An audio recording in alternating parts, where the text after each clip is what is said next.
Chad is able to join us, oops. He can pick up from there. Is that okay with you, Renee? Okay. All right. So I'm going to take you all back on a little story because I'm answering a lot of individual emails and people's frustrations about where we stand still in terms of what's required by schools and the number of kids who are requiring COVID testing. And so I just want to take a step back and explain how we got to where we are and try to explain what we're trying to move towards. So initially, when this high volume of patients clearly began overwhelming your practices, and when those of you who had point of care testing experienced supply shortages, our hope was to be able to share the workload a little bit more between schools and primary care. And so we were looking for ways that schools would be able to do some testing actually at schools of kids with mild symptoms. Because antigen testing is not allowed and not recommended in counties with high transmission, that was not feasible. But we looked at various other methods whereby there might be able to be some testing in schools and realized that the complications of that across so many different school districts were extensive and would take a long time to standardize. That was why there was a move towards some centralized testing sites, because we recognized that even with an algorithm of low risk symptoms, the calls and referrals would all come right back to primary care if there was no other place to be able to send patients. Getting that started with the schools is complicated, and I want people to know that we are working actively with school physicians, with school districts, with the county to be able to see if there are ways that the school nurses will be able to help in some of this workflow, but that is not established yet.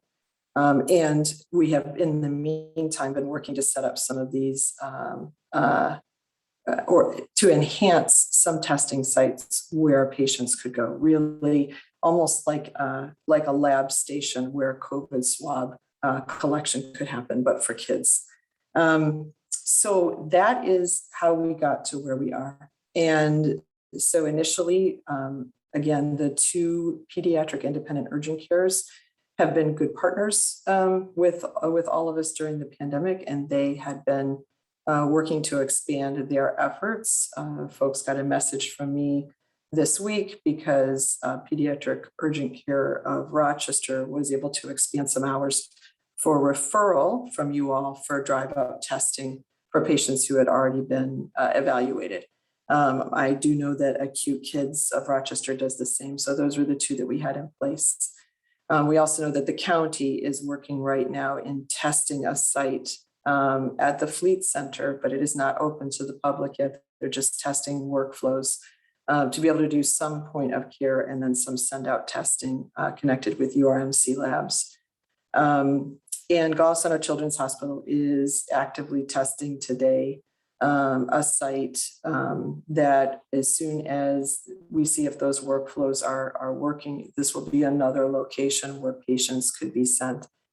The big concerns that I'm hearing from so many of you is, if you're going to have to refer, you might as well just do the testing yourself in your offices, because why would you refer out? And I think that everybody's got a little different situation here. I just want people to be mindful that we have all sorts of different practice sizes and practices who are able to accommodate different things. So there's no requirement for anyone to refer their patients out to one of these testing sites. If you're able to set up to do swabbing in your office and can lift that workload, that's great.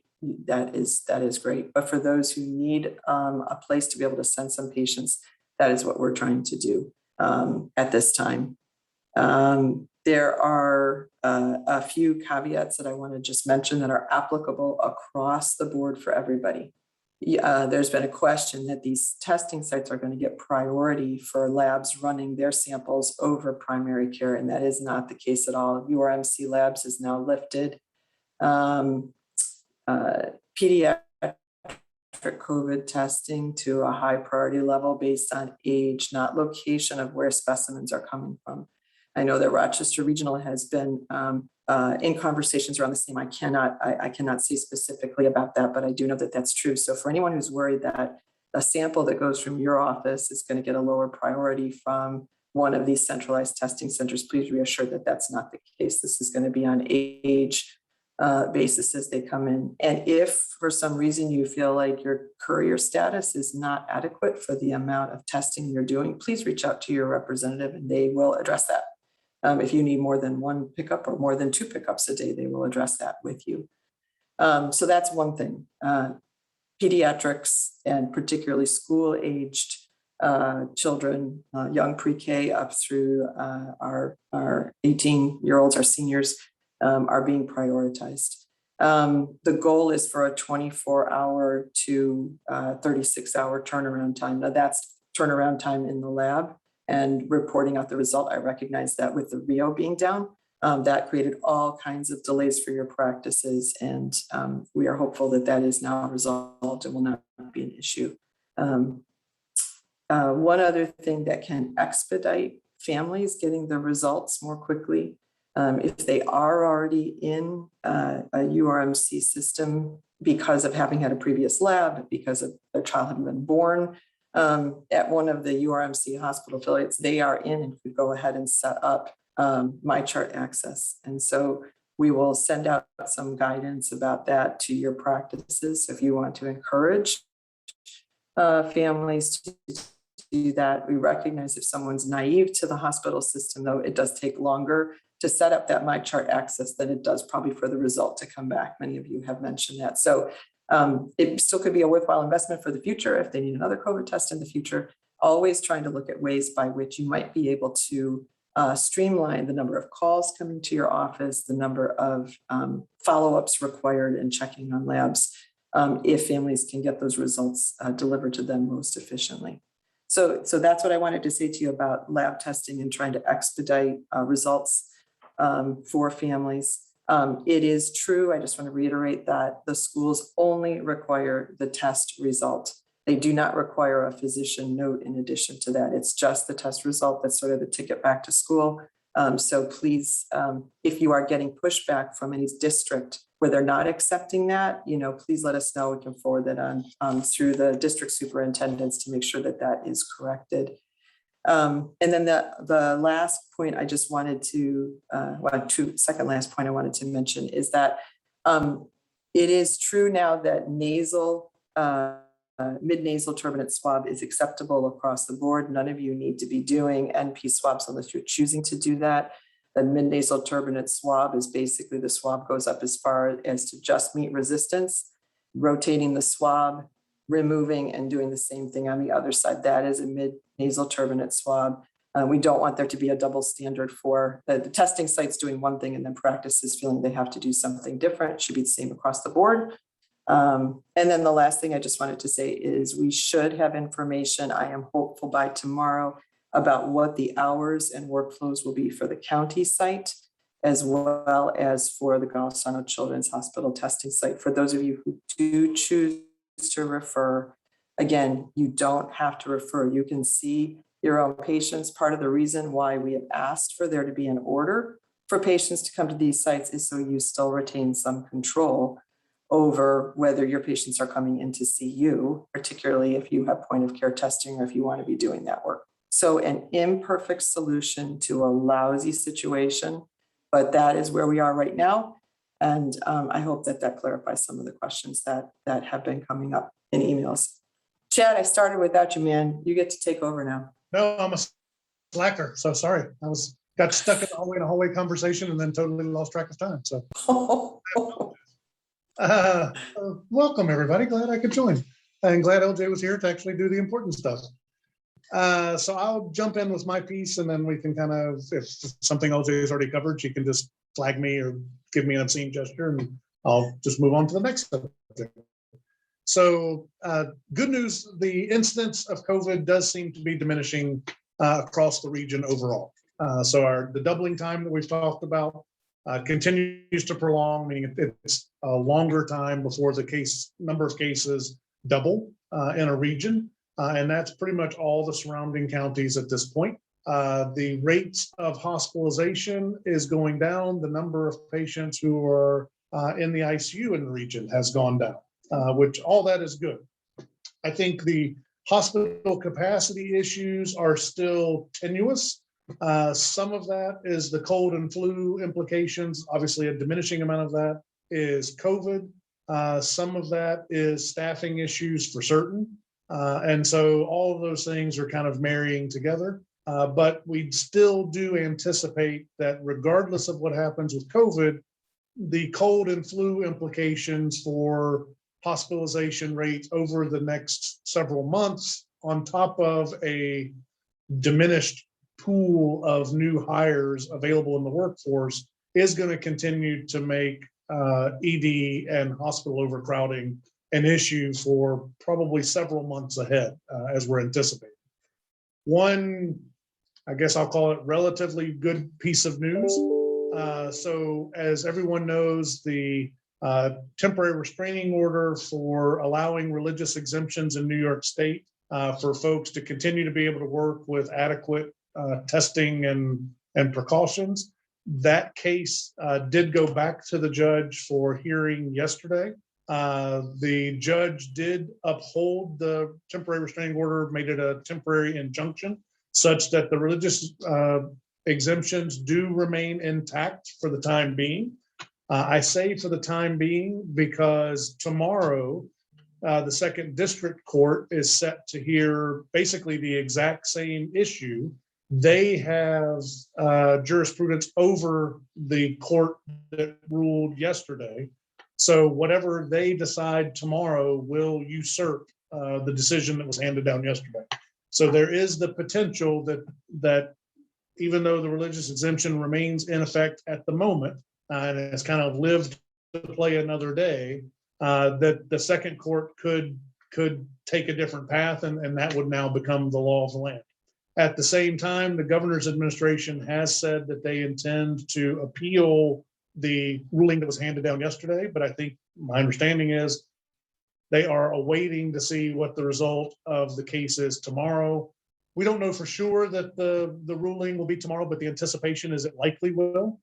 So kind of waiting to see what that effect would be.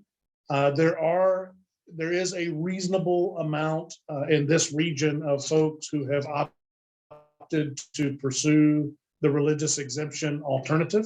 So I bring that up because the ripple effects that could cause about urgent care availability, ED overcrowding, hospital overcrowding could take another substantial step if and when the religious exemption were to be removed.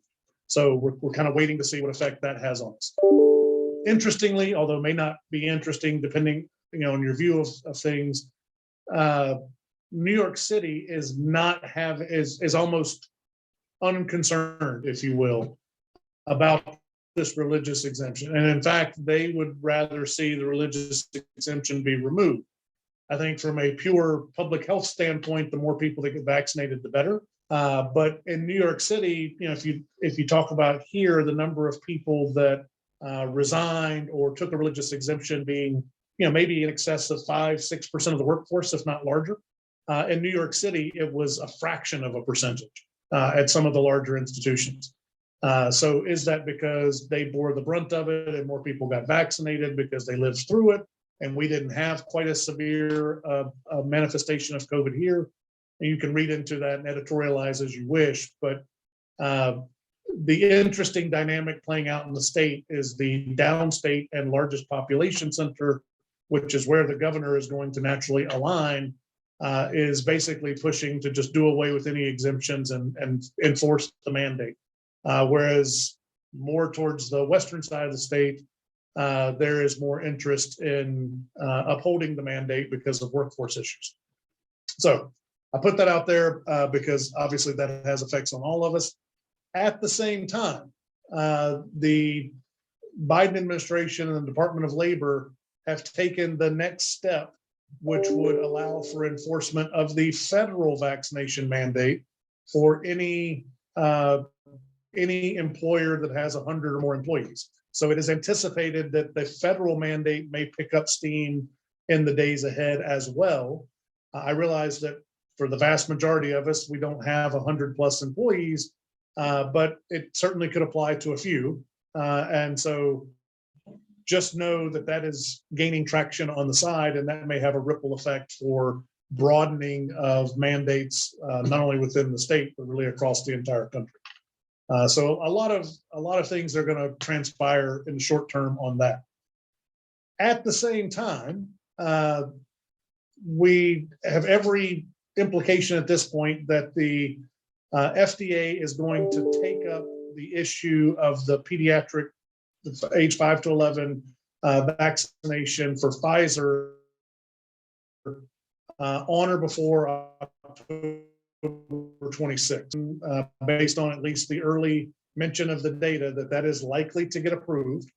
There has been some discussion, although I'm not privy to this, that there may be a slightly different dosing of that vaccination for that age group, but that the anticipation is that children in that age group may likely be able to get vaccinated before Halloween. And it sounds like that is still the push from the administration, that they're moving that direction in anticipation that the FDA is going to approve that.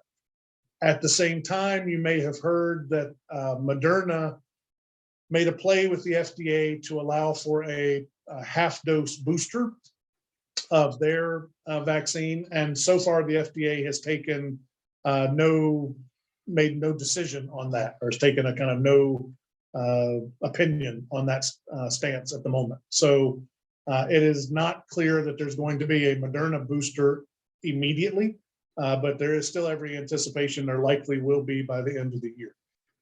The final piece I would say is about boosters in general, because many folks have been asking, should we get it? When do we get it? Where do we go?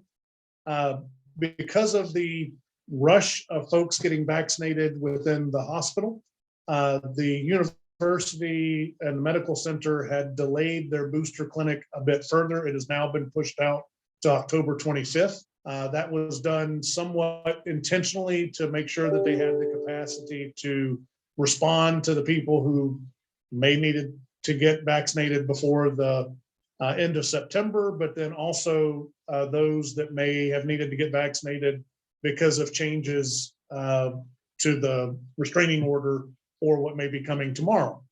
So part of that consideration is making sure that we have adequate vaccine for children as well, knowing that that age group, there may be a rush of folks looking to get vaccinated when and if that approval is given. So there is still the ability to go to just about any pharmacy at this moment and get a booster.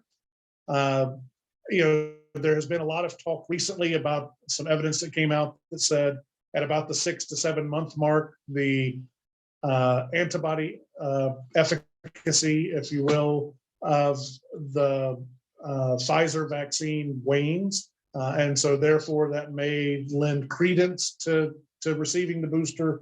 Again, it does not address the cellular B-cell immunity that may come from the vaccine, which seems to be pretty robust. So I put all that out there to say the current preponderance of scientific recommendation is that no one needs to rush to get a booster unless you're in one of those higher risk groups. But every anticipation is that the booster will be recommended. I know a few people have asked, I think maybe 2 or 3 now have asked about the discussion about boosters being expanded to incorporate some of the newer variants, and that potentially there could be value in waiting a couple of months. That's a very big unknown. Somebody actually reached out about the Kentucky variant that may be completely resistant against the Pfizer vaccine in particular. This, I'm not going to say it's urban legend, because there have been even the Mu variant. There was some discussion of being relatively resistant to the vaccine. But this seems to be kind of the new hype. I'm not going to say it will never come to fruition, but even with the Mu variant, it doesn't seem to have the transmissibility or the penetration that the Delta variant did. So yes, there may be these variants that come up that just don't catch fire because they don't transmit as easily, even though they may be more resistant to the existing vaccine and the antibodies that are being generated. So, that it's a little bit of kind of sensational press at the moment. I think the easy answer is that for all of the widely circulating variants of the virus that are currently available, every indication is they are susceptible to the current vaccines that are available. So there is no widespread or even pressing concern for a need for an amendment or a booster of a different spike protein configuration, because there hasn't been for any of those newer variants and evidence that those have widespread transmissibility issue yet. And obviously that could change, but as we've talked about before, one of the beauties of the mRNA technology is that they could generate a new spike protein configuration within about 6 weeks. So the turnover of that would be very quick, and it still could and likely would go under the EUA of the existing vaccine with very short reevaluation by the FDA. So put all that out there to say, probably no need for the vast majority of the healthy, no major immunosuppression risk on this call to necessarily need to go rush to get a booster dose of vaccine. However, they are generally available if folks need and want them.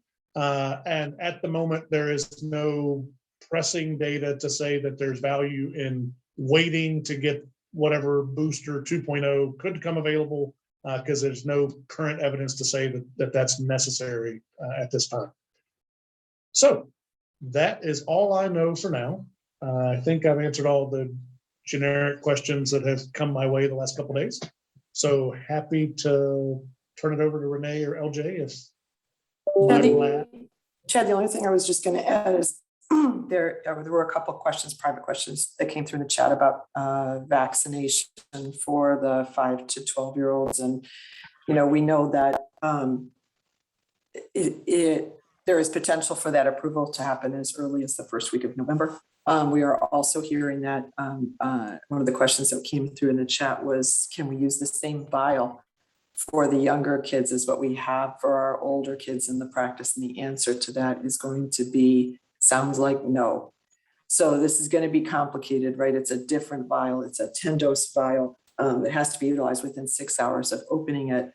There still will be no issue about waste. So the thing I just wanted to put out to folks is that there are a series of meetings that are happening this week at the county level, at the region level, at the state level. And there is clear recognition that there needs to be a multi-pronged effort in lifting vaccination for kids, but the primary care will play a very key role.